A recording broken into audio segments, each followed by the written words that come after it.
रोज की market report, इतने सारे नंबर्स, इतना डेटा, देख के सिर चकरा जाता है ना। तो चलिए आज इसी को आसान बनाते हैं। एक ऐसा फ्रेमवर्क समझने की कोशिश करते हैं जिससे किसी भी इंडियन मार्केट रिपोर्ट को देखकर उसके पीछे की कहानी समझ में आ जाए। तो सवाल ये है कि मार्केट की इस डेली पहेली को, इस पजल को सॉल्व कैसे किया जाए। हर दिन एक नया चैलेंज है और आज हम इसी को सुलझाने का तरीका देखेंगे। चलिए शुरू करते हैं।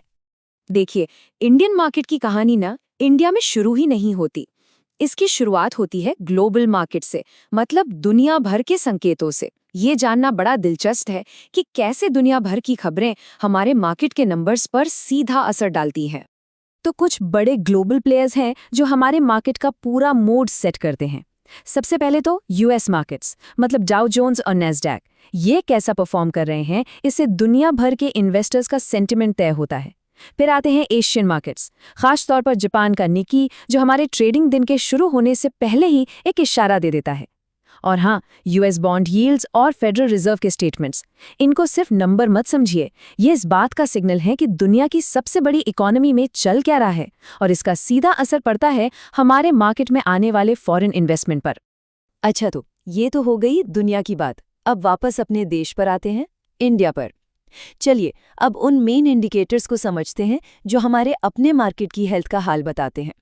देखिए, हमारी डेली मार्केट स्टोरी के ना 3 मेन कैरेक्टर्स हैं, निफ्टी 50, बीएसई सेंसेक्स और बैंकिंग सेक्टर का हीरो निफ्टी बैंक। बस ये 3 इंडेक्स ही पूरे मार्केट के मूड का एकदम सटीक आईना है। अच्छा, मार्केट रिपोर्ट्स में एक शब्द बार बार सुनने में आता है, कंसोलिडेशन। इसका मतलब क्या है? सीधा सा मतलब है कि मार्केट एक रेंज में फंसा हुआ है, न ज्यादा ऊपर जा रहा है न ज्यादा नीचे। इसे ऐसे समझ सकते हैं कि मार्केट एक लंबी सांस ले रहा है, किसी बड़े ट्रिगर का इंतजार कर रहा है, अपनी अगली बड़ी मूव लेने के लिए। चलिए अब थोड़ा और अंदर चलते हैं और मनी ट्रेल को फॉलो करते हैं, मतलब पैसे का पीछा करते हैं। देखिए, मार्केट की डायरेक्शन अक्सर वो बड़े प्लेयर्स तय करते हैं जिनके पास बहुत सारा पैसा है।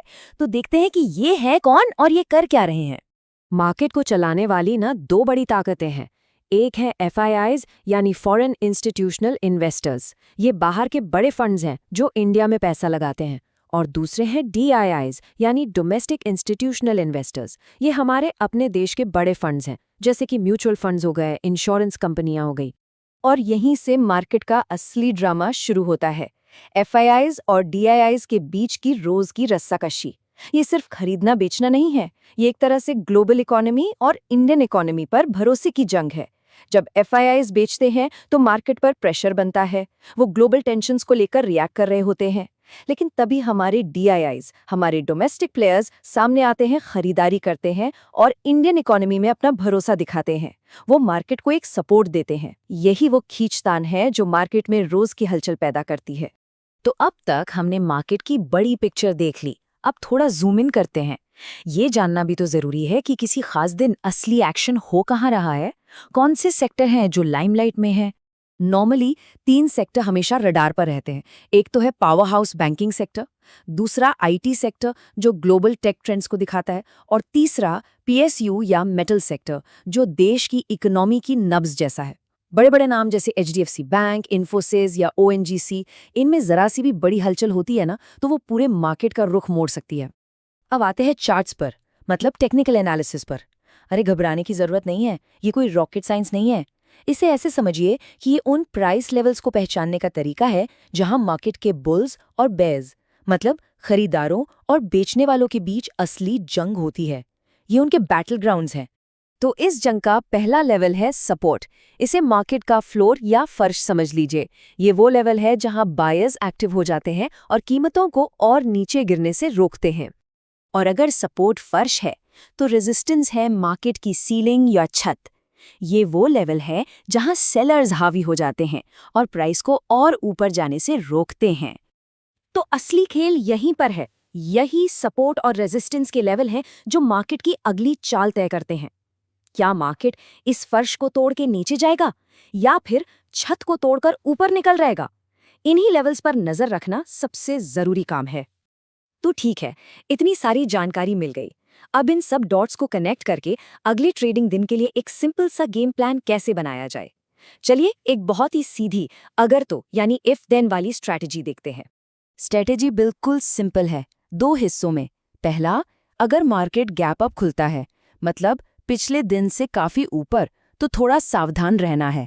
हो सकता है ये रेजिस्टेंस के पास प्रॉफिट बुकिंग का मौका हो। और दूसरा, अगर मार्केट गैप डाउन खुलता है और अपने सपोर्ट लेवल के पास है, तो वहां से एक बाउंस ट्रेड का मौका बन सकता है। लेकिन इन सभी स्ट्रैटेजीज से भी ऊपर एक गोल्डन रूल है जिसे कभी कभी भी नहीं भूलना है। हमेशा स्टॉप लॉस यानी एसएल का इस्तेमाल करना है। ये कैपिटल को बचाने के लिए सबसे जरूरी टूल है। इसमें कोई समझौता नहीं, बिल्कुल नहीं। और आखिर में बस एक बात के साथ इसे खत्म करते हैं। मार्केट में पैसा बनाने से कहीं ज्यादा जरूरी है अपना पैसा बचाना।